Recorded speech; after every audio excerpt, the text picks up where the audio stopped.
Hey there. I'm CJ Miller. I'm in Shreveport, Louisiana, just across the Red River from Bossier City, Louisiana, in the beautiful North Louisiana region, our metro area. We call it the Arklatex.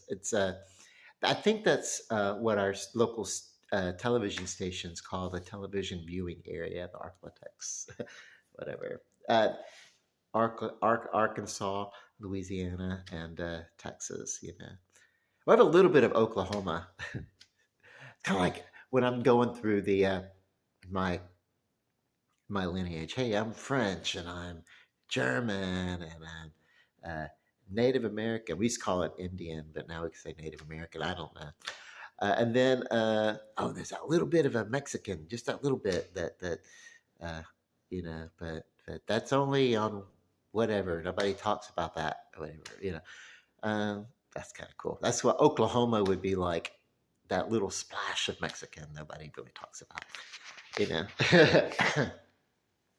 Not that I have any claim to, American culture, Mexican culture, because I don't know that much about it. So I'm not trying to claim anything on that. Okay, so I'm not a professional genealogist. I'm also not a professional counselor, but the reason why I'm doing this video is my observance on the topic this morning.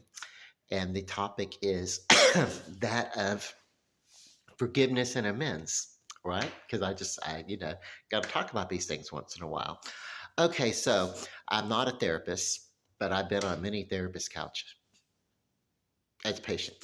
And then that's technically not true. Technically, I've sat in a chair across from them as they've sat on a desk. I'm not actually laid out.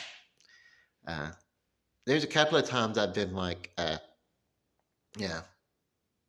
maybe in a hospital and in a bed, but I've never been in a clinician's office laid out on their couch getting the typical head shrinking scene or whatever. That's not, yeah.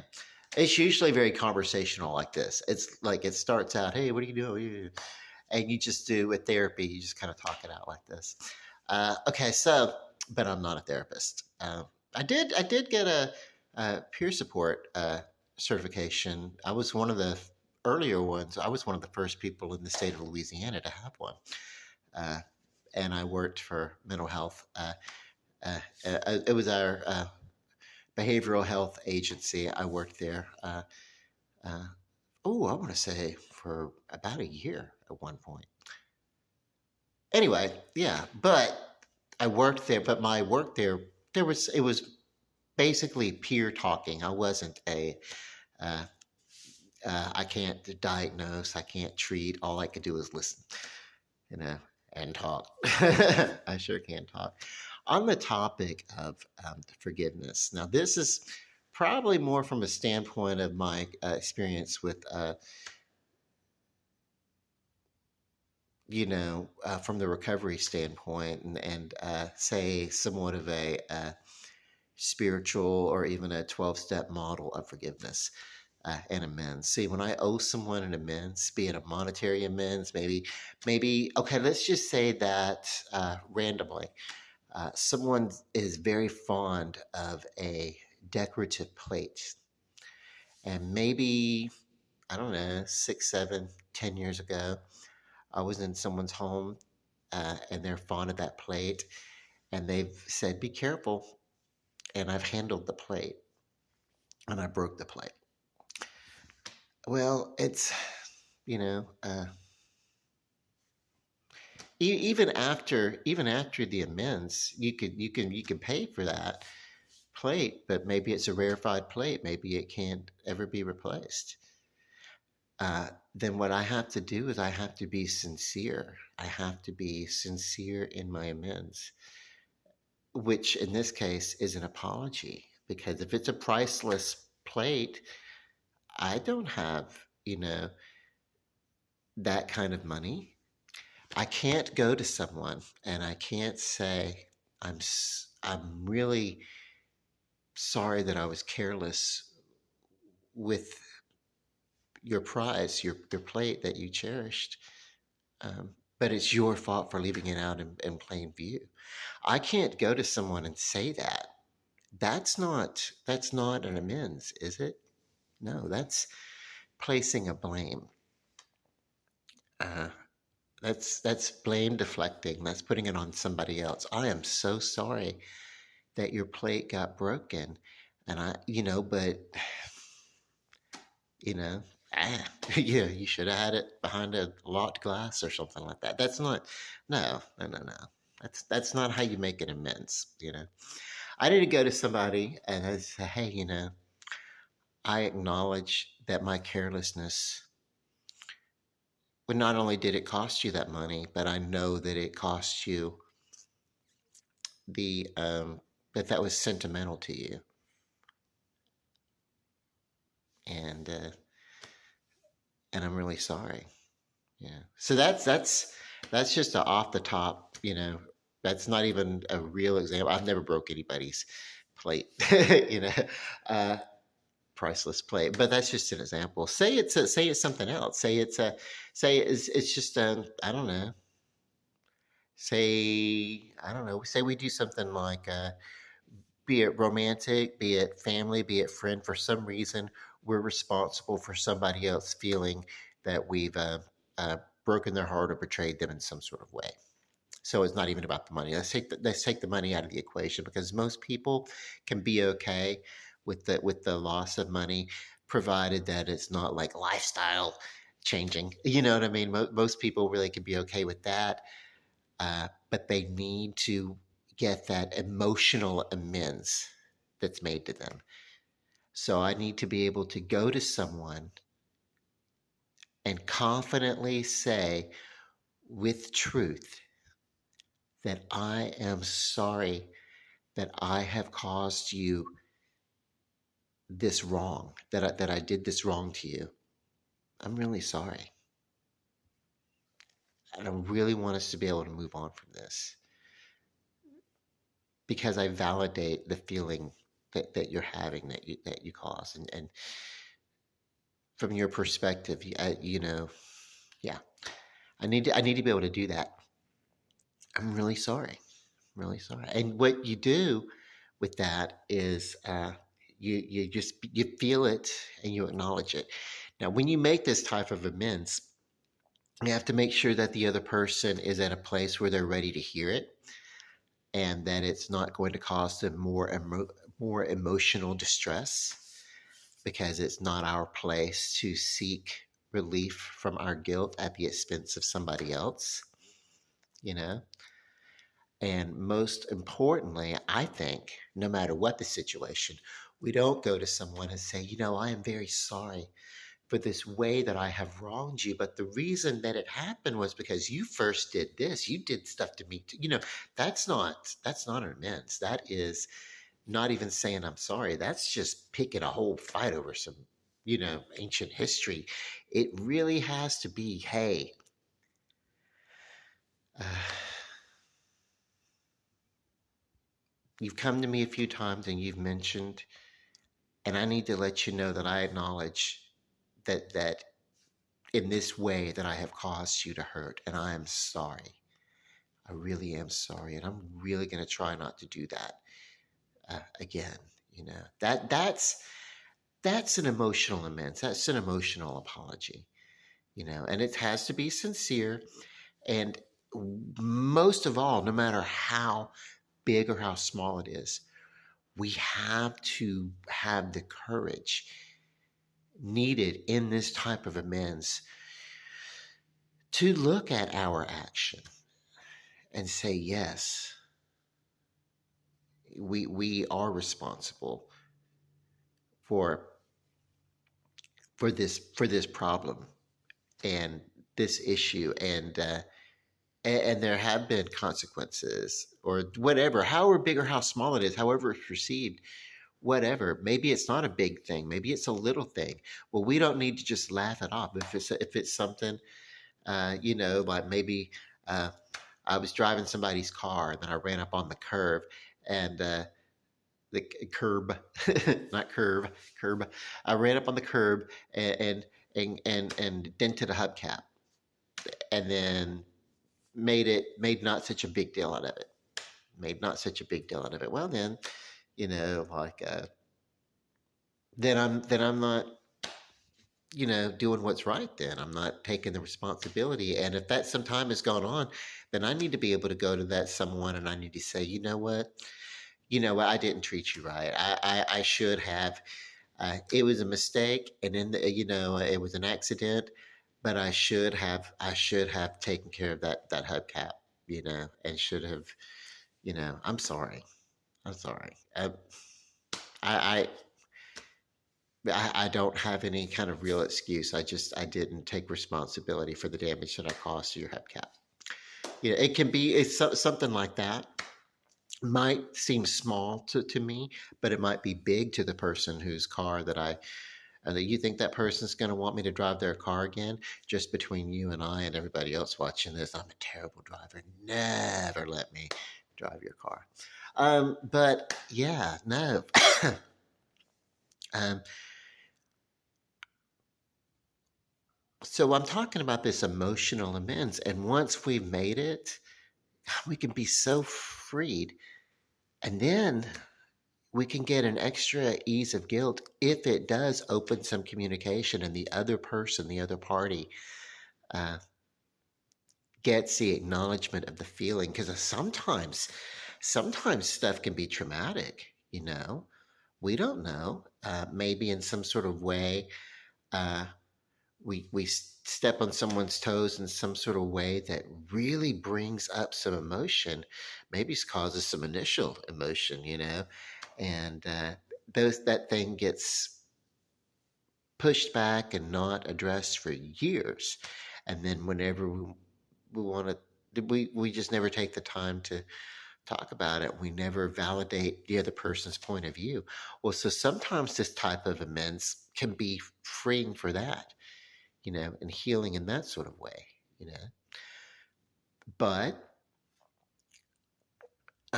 make sure that the person wants to talk about it. If the person that I'm making the amends to is not in the mood to hear my amends, then I have no right to force what I had to say upon them. So maybe, I hope one day, maybe there'll be a time that we can talk about this. I understand that it's not now. But I have to do my part to make amends when it's time to make my emotional amends, and do what I can so that I can have I can at least know that I've handled my responsibility in that. But at the same time, it's not like, here, I've handled my responsibility, dust off my hands, walk away, forget about it now, I'm done now. No. Yeah, whatever. Uh, yeah, sometimes there's work that's involved, such as listening and communication. And when a person tells us how they feel,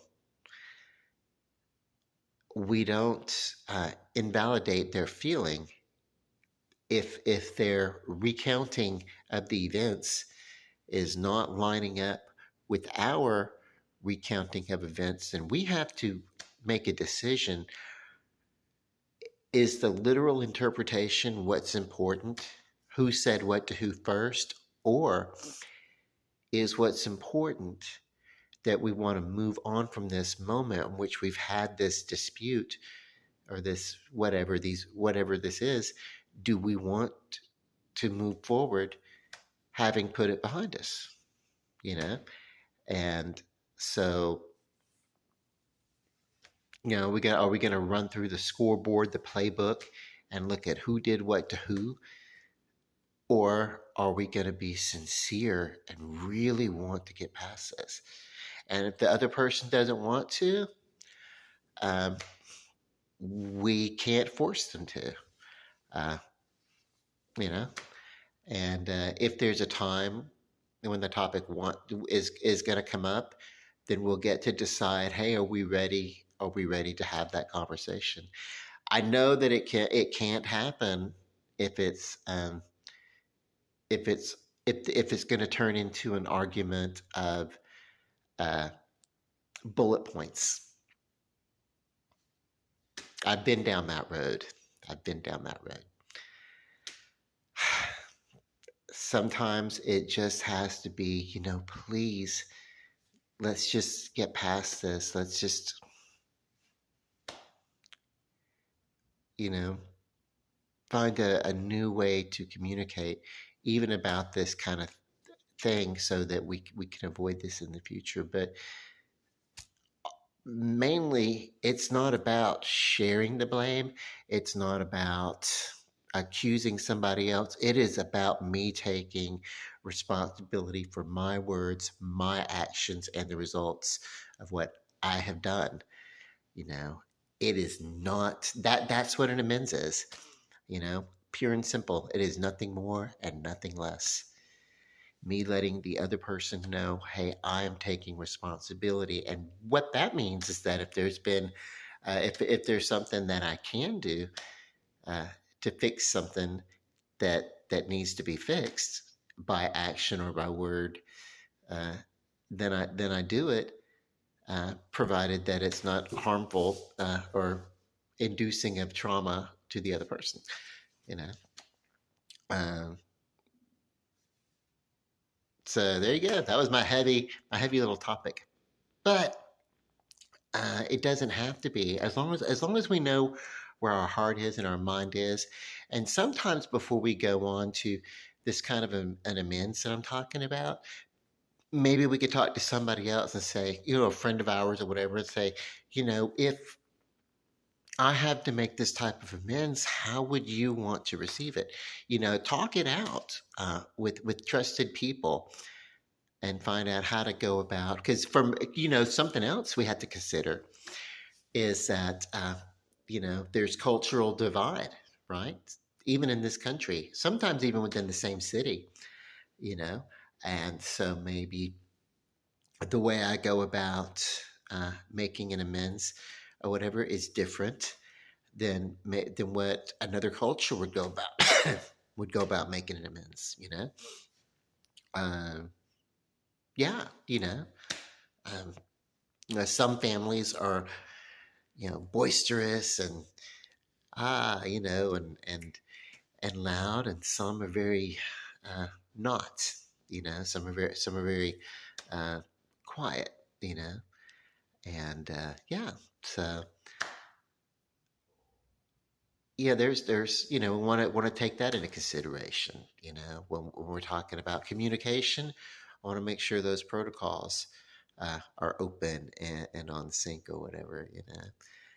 Most importantly, if the other people know us and we know them, and we go and we with our honest amends, it really, the most important thing is that we're honest and we're sincere about it, and it's from a place of healing and not from a place of blaming and excuse making. And it's not just just, oh, it's basically just so I'm doing this amends just so I can check it off a list. Well, that's yeah, that's bullshit. Let me just say that. We get a list of amends. Sometimes some of us do, that we comprise ourselves basically. And then we want to go out and we want to make amends. And so we'll just do it as a checklist, like a shopping list, like we're going through and picking up uh, the good deed of an amends at a grocery store. No, that's not it. It's got to be sincere. It's got to be sincere. You know, uh, there's got to be emotion behind it. There's got to be an emotional amends behind it, or the physical amends uh, is without merit. You know, and we will not have learned, and we will not have moved on with intent to speak different words and to take different actions in the future. We will be repeating the same uh, destructive patterns in ourselves that made us uh, in debt with this amends that we have to make in the first place. You know what I mean? So, like, what can I say? If nothing changes, nothing changes. So, making an apology is really, truly, and most sincerely about making a change in oneself that hopefully uh, can be seen and reflected in the eyes of the people that we are making our amends to. With that, I'm going to say good night. I love you. And because no matter who we are, from the most morally upright to the most loathsome of us, doesn't matter. We have been loved, and we are, uh, we're capable of loving, and we're capable of being loved. And that's where the healing comes in. So, with that, love and light, peace, and good night.